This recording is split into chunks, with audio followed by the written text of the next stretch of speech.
Hi everyone, welcome back to This Book Belongs to Pam.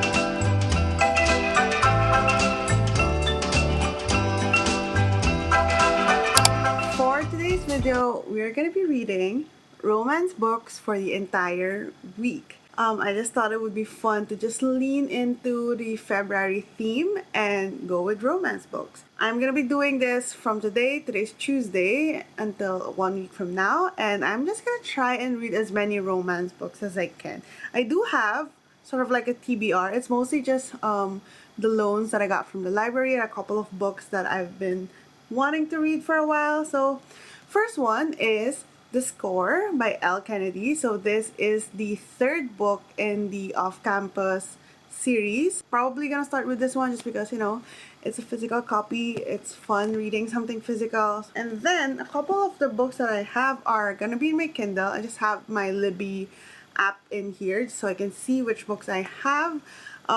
The next book that I want to read is The Charm Offensive by Alison Cochrane. I believe this is a queer book. I really don't know too much about the books that I have. A lot of people love this book. I'm quite excited to see if I'm gonna like it as well. And then I have another one that I just saw in the contemporary romance list in my library. It's called Annotation by Shirlene Obobi, and it's kind of like a medical drama romance. And I think the reason why I put it on hold is the blurb said that it's for fans of Grey's Anatomy, which that's me. The next one that I have here is One Last Stop by Casey McQuiston. Very, very popular book. I love Casey McQuiston's Red, White, and Royal Blue, which was part of my top 16 books. So you can check out my 2022 Book Offs video. It's a long one, so be warned. I'm gonna link it in the description below.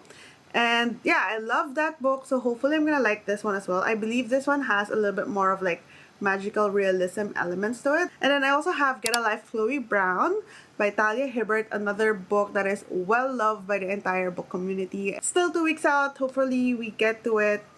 And yeah, I think those are all the romance books that I have. That's a lot of books. But I want to try and read as many as I can, and I guess just to celebrate the month of February. So yeah, I'm gonna start with The Score, and then I'm gonna probably just come back to you when I've gotten the lay of the land, and I can tell you a little bit more about the story. And yeah, let's read some romance books. I'm back in my original reading perch. I just thought I would chill in here and read maybe a chapter of The Score.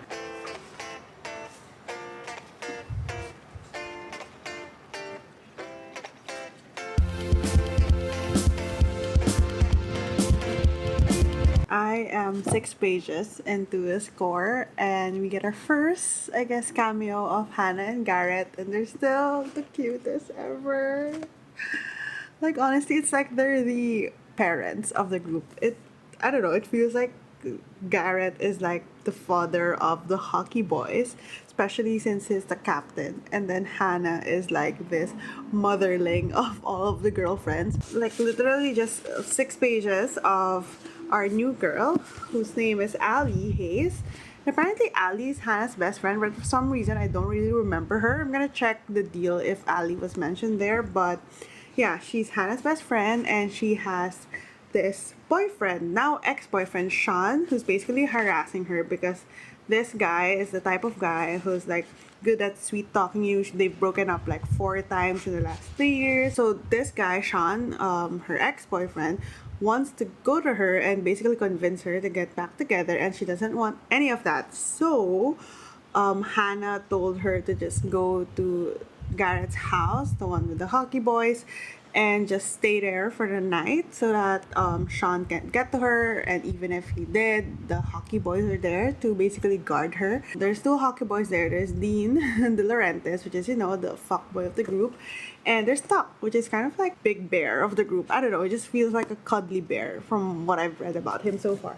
So we already know that maybe something's gonna happen there. But I can hear my work chat pinging, which means I need to check on something. So yeah, that was a quick little break, and I'm gonna read more later.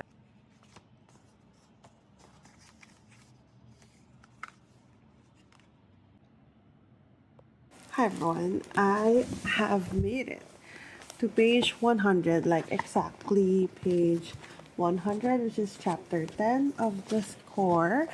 And so far, the general, like, overall plot is pretty much similar to The Deal and The Mistake, where we have this hockey player guy, and hockey players have this reputation of being, just being players, and that the girls want them. And it's the same here, except that Dean De Laurentiis is basically the number one fuckboy. Similar to the other two books, we have Ali Hayes. She's like attracted to the boys, but then she doesn't want to do it because, I don't know, she doesn't like casual hookups or whatever. And they had this one night stand or one experience, and suddenly she can't stop thinking about him, but she tries to control herself because she doesn't like casual sex. That's kind of like the formula of L. Kennedy's off-campus series, and I don't mind it. I don't mind that everything is pretty much the same, that we're just getting sort of different flavors of it. It's not a completely unique book within the off-campus series, but because I'm already heavily invested in the world, in the off-campus world, in Dean, because I've met him earlier in the books, I'm just really curious to know what happens. I just want to know how he is going to find his, I guess, true love. So far, I'm enjoying this. I'm gonna keep reading until I feel tired because I don't have any work tonight. Finished everything last night. Look at me being all responsible. So yeah, more reading.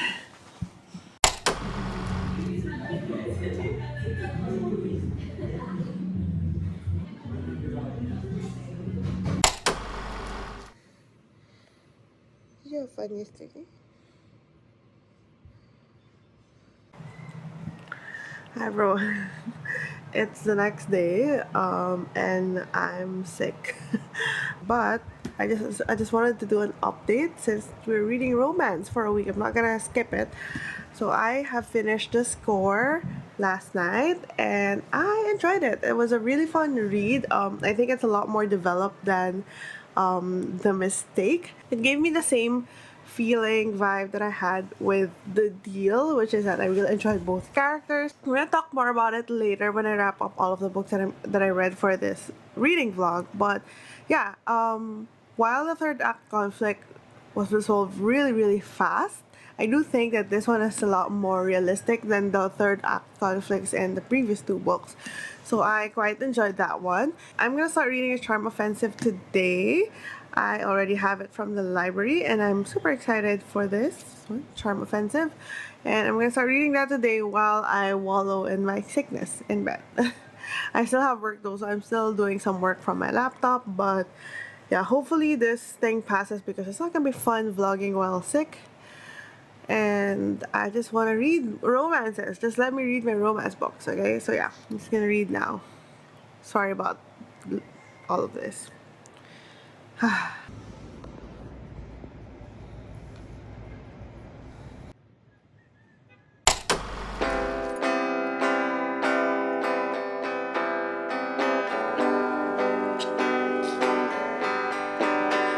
knew her name. You know the pain. When my dog passed away. I don't know when I last talked to you, but I've been very sick. For the past couple of days, I've been in this room, like for 2 days now. It is now Friday, February 3rd. It's 8:20 in the evening, and I'm actually doing some reading sprints with Pam right now. And I guess I just wanted to update you. I've been reading Charm Offensive, and right now I'm at page 259, which is the 69% of the book. And my thoughts so far is that I don't think I like it that much. Initially, I was enjoying it. I loved the mental health representation, as well as I like this overarching idea of fairy tale love versus real life love, and how the book tries to, pit it against each other and then show you that how different they can be. But I do have some issues with the characters of this book and the writing. First of all, the writing, I don't know why, but it doesn't make me feel anything. It doesn't give me any kind of like butterflies. I don't get any feels from it. I don't know if it's because I can't quite explain it, but one of the things that really distracts me while I'm reading this book is the weird, like, perspective. It kind of tells a story from two perspectives, like from Charlie and Dev's perspective. But usually, when we are in a chapter with, for example, Charlie's perspective, it's kind of like a first person POV where it says here, I went to Dev's room and blah blah blah blah. It's kind of like that, right? But for this one, it still remains on third person POV, and it just becomes so annoying because there's some pages where their names are mentioned like every freaking line twice in a sentence, and it's just so tedious to read. And the writing style also likes very short sentences. It feels like I'm reading like bullet points, if that makes any sense. So I don't really like that part of the book. And in terms of the characters, I have a problem with the interracial representation here. It feels a little bit superficial. I'm gonna wait until the end of the book to have my final thoughts on that. But so far, I'm not loving it, which I feel so sad about because I know that it's a very beloved book, but I can't see why. I have 2 minutes left in the sprint, so I'm gonna read some more, and then maybe I'll finish this book tonight, and I'll update you about my thoughts.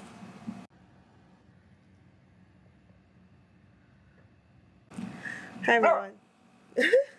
Just a quick update. It is, well, maybe it's not gonna be quick. It's 10:21, February 3rd, and I just finished reading Charm Offensive by Alison Cochran, and I don't like it.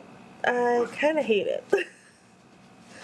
I feel like a lot of people are gonna come after me for saying it, but I absolutely did not like it. So I think I'm gonna collect my thoughts first and then just present it at the wrap up at the end of this video. But for now, I absolutely do not like it. After I read the book, I went on to check out reviews to see if somebody thought the same way that I did, and I'm validated because I did read a couple of reviews that voiced the same concerns that I had in terms of the interracialness of this book, in terms of the queer representation, as well as the writing of the book in general. So I was just really disappointed because I was so ready to love this book. Hopefully the next book is gonna be better. Okay, the next book that I'm going to be reading is On Rotation by Shirlene Obobi. It says here that if you're a fan of Grey's Anatomy, you would love this book, and I'm a fan of Grey's Anatomy, so I'm super excited to totally devour this book. Okay, I'm just gonna start reading this and wish for the best.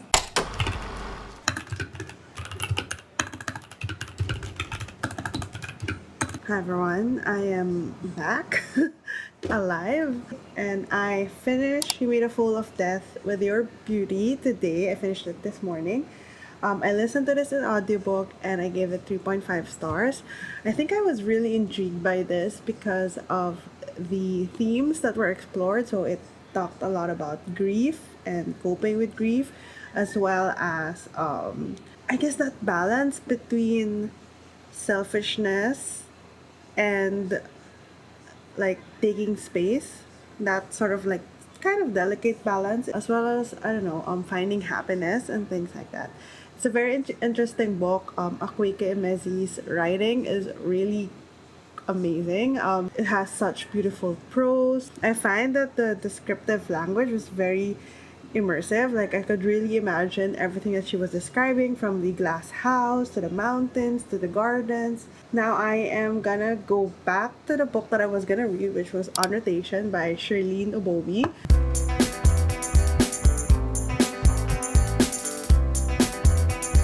I don't have a problem with footnotes, but I feel like some of these footnotes the author could have just put it in the text itself, because it's kind of jarring having to click the asterisk to read the footnote, especially when you're on Kindle. Maybe when you're reading it physical, it's a lot better because the footnote is just there, but on Kindle, it's awful because then I accidentally go to the next page or the previous page. It's just annoying. So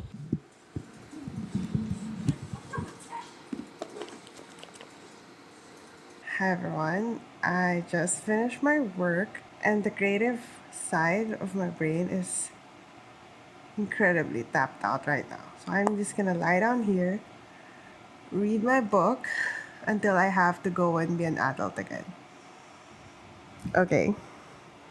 Also, I think I'm becoming a unicorn. Can you see? I think it's happening. Let's go, Full Metal Alchemist reference. We're going on full on like animation references in here. Now we have a Pokemon reference, guys. At least this book is self-aware.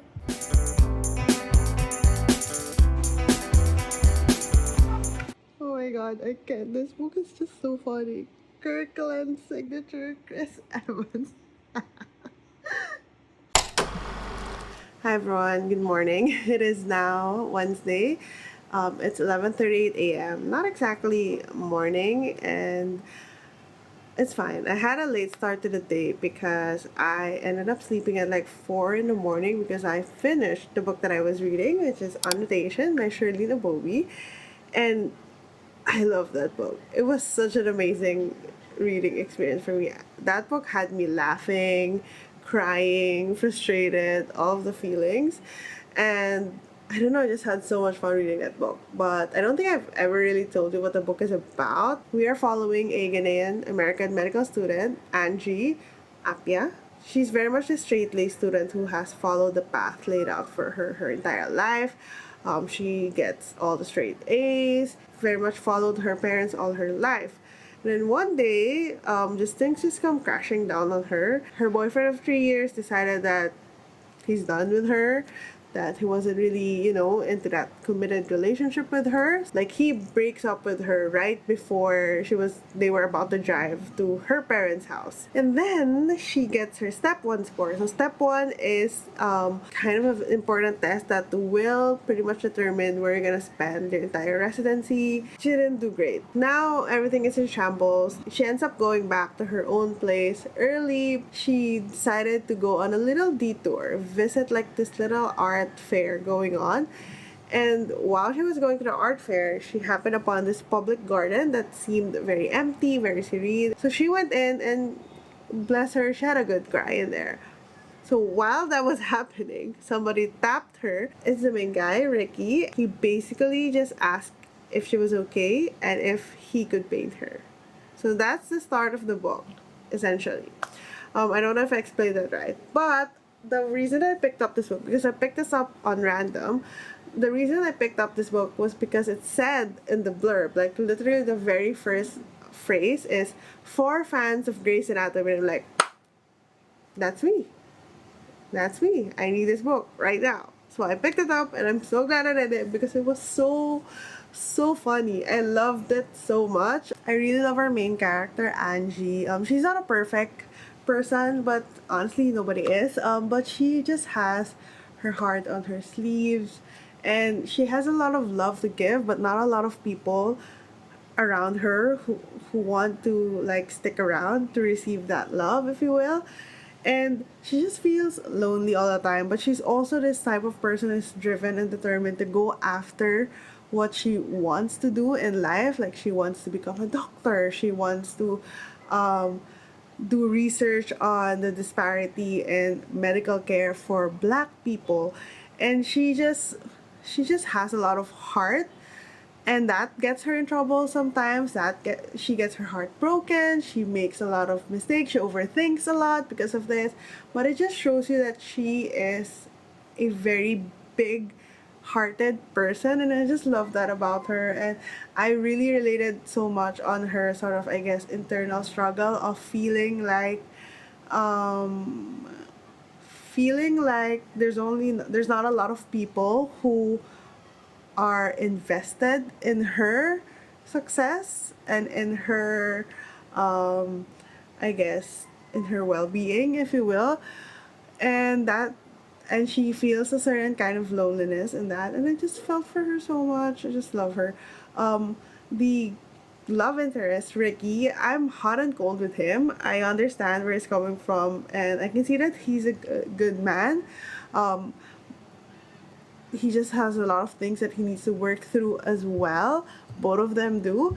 And I just really enjoyed this so much. I thoroughly enjoyed all of the hospital medical student scenes, and honestly, it really is for fans of Grey's Anatomy. I was surprised by the amount of things that I know. The author, Charlene, this girl, she loves her footnotes. Like, Shirley loves her footnotes because every single page pretty much has footnotes, more than one footnote, and I love it. I hated it a bit in the beginning because on Kindle, I know if you have a Kindle, you probably know the struggle, but it's so hard to press exactly where you want to press. And I read at like font size 3, so the asterisk for the footnotes are even smaller, and I'm like, I can't press it, and it keeps going to the next page or the previous page, and it's just a struggle. But honestly, the footnotes were golden. Some of them I felt like didn't have to be footnotes; they could have been part of the text. But a lot of it were just like I felt like we had an inside joke going on because um, I didn't know this when I started reading, but Sharlina Bobby is a physician. She's a doctor, so she knows what she's talking about when she's telling us about the behind the scenes and med school life and studying for step exams and doing the interviews for your match. And it's just so funny because she just tells us all of the nitty gritty details in footnotes, and I felt like every time I click on a footnote, I'm always excited to like see what nugget of information or what joke she has to say about this specific thing that she's talking about. And I don't know, I just really loved it. If you want a very, well, it's not super lighthearted because it does touch on like difficult topics, but if you want like a contemporary romance that has this medical student Grey's Anatomy flavor, I would definitely advise you to pick this one up. I highly recommend it. So yeah, that is On Rotation by Charlene Obobi. Now that I finished that, I have a lot more romance in my Libby account, but The Hold for The Mysteries of Thorn Manor by Margaret Rogerson just came in last night, and that is fantasy romance. It still counts. But I do want to reread Sorcery of Thorns before I go into that. So maybe I'm gonna start doing this today and hopefully finish it in time to read Mysteries at the Thorn Manor, of the Thorn Manor, tomorrow. So that's gonna be my next reading plan.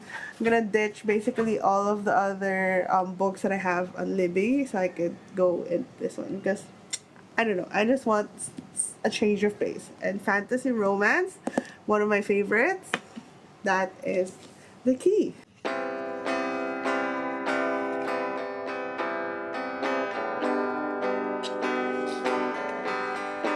You knew her name.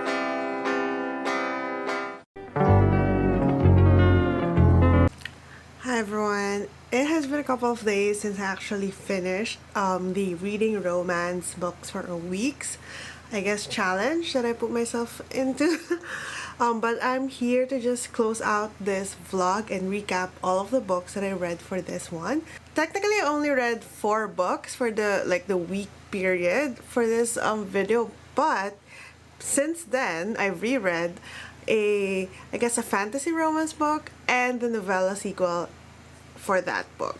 So I thought I would just all include that in here since it's still romance. So in total I read 6 books. Okay, so the first one that I read is The Score by Elle Kennedy. So this is the 3rd book in the Off-Campus series. I gave this one 4 stars. I really enjoyed it. I love the characters in this one. I felt like they were a lot more developed than the previous book in the series. The struggle of the characters here are a little bit more on the realistic side. Like it talks a bit about grief, about I guess not knowing if you are to follow the path that's been laid out for you or if you are to follow your dreams.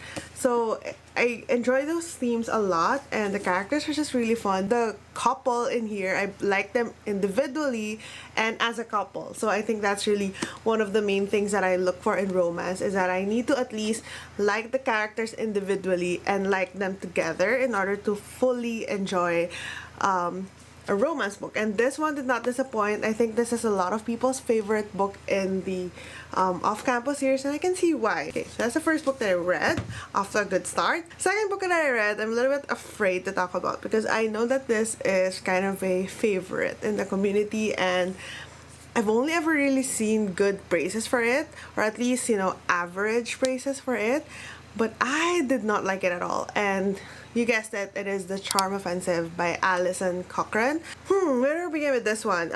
First of all, the good things. I really like the premise of the book, where you have this fairy tale sort of bachelor-esque reality show, and you juxtapose that with real life love, and the realistic kind of love, not the fairy tale reality TV show kind. I really like that. I think there's a lot of room to really talk about, like, I guess everyone's perception of romance, of love, as it is influenced by the media, by TV, and things like that. And it's also interesting that our characters is, one of them is basically a handler, or someone who manages talents in that fairy tale reality show, bachelor show, and then you have the talent.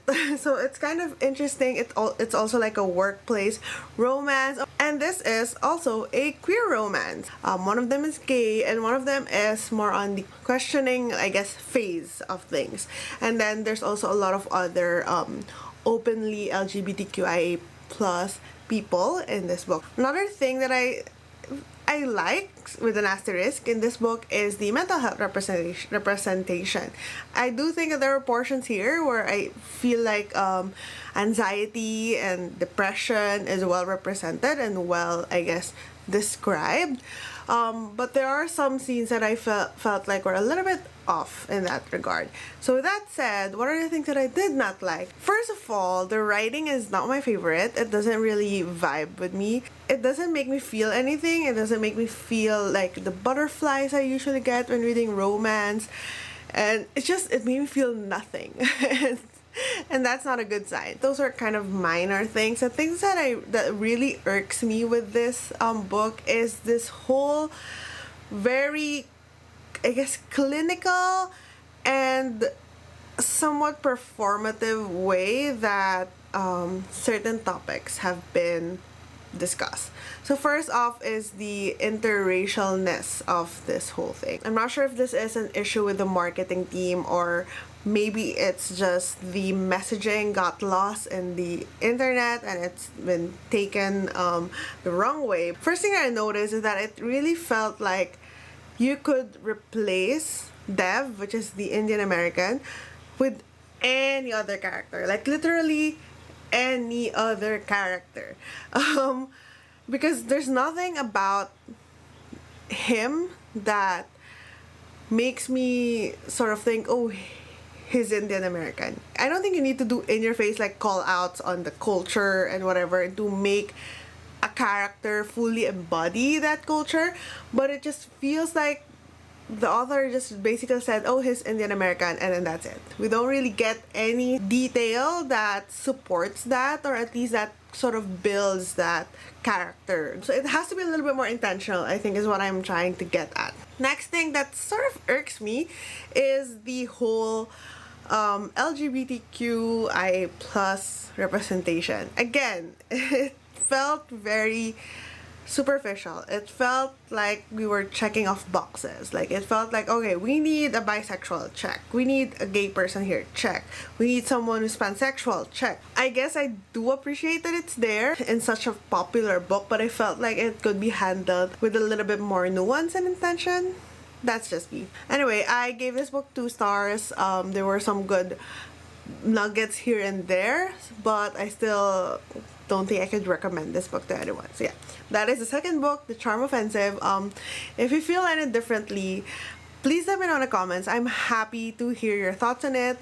This is obviously just my opinion as one person in this community. So yeah, that is The Charm Offensive by Alison Cochrane. The next book that I listened to, because I read this in audiobook format, and I found You Made a Fool of Death with Your Beauty by Akwaeke Emezi. Now, I have been wanting to read something by Akwaeke Emezi for a while now because I've heard nothing but good things. It talks a lot about selfishness versus, I guess, taking space, versus, being the person that you want to be without thinking of other people. And it's that very delicate balance. I find that the writing is very compelling. It's very beautifully written. The plot is a bit convoluted. It's a bit unbelievable. You have to really suspend your disbelief on this one, but it's still very intriguing that you would keep reading. So I gave this one 3.5 stars. I also think some of the characters weren't as developed as I would want them to be, and it's also a bit insta-lovey, which is not my favorite. But yeah, it was a really good time. I had fun listening to it. The audiobook is amazing because the narrator is hilarious. I also love Joy so much. So Joy is Faye's best friend, and I love her. I love that girl so much. She just tells it to you straight. So yeah, that is You Made a Fool of Death with Your Beauty by Akwaeke Emezi. Now the final book that I read in this, like, the actual week period is On Rotation by Shirley Nabobi. Now this is a contemporary romance. I talked at length about this book just in the clip before this. I'm not gonna spend too much time on it, but I gave this one 4.5 stars because I just really, really enjoyed my time reading this. I did not put it down. I just kept reading it because I loved it so much. So yeah, I'm not gonna talk too much about it, but if you are fans of Grey's Anatomy and you want a very light-hearted romance read, I would definitely recommend On Rotation by Shirley Nabobi. So I did a reread of Sorcery of Thorns by Margaret Rogerson. Finally, I tabbed it, and this is just so satisfying. I love this book. I did the co-pile for it, and it still came out at 4.5 stars, which is my rating from when I first read it, and I still stand by that rating. I don't know, this book was even better the second time around. I really enjoyed everything. It's not perfect. There are definitely a couple of things in here that I think could be improved. Like, I think the pacing is a bit too fast in the beginning. But I think the world building is just one of my favorites in a book. And this is a standalone book. And it was able to do so much. Similar to what I felt like with Vespertine, which is also by the same author.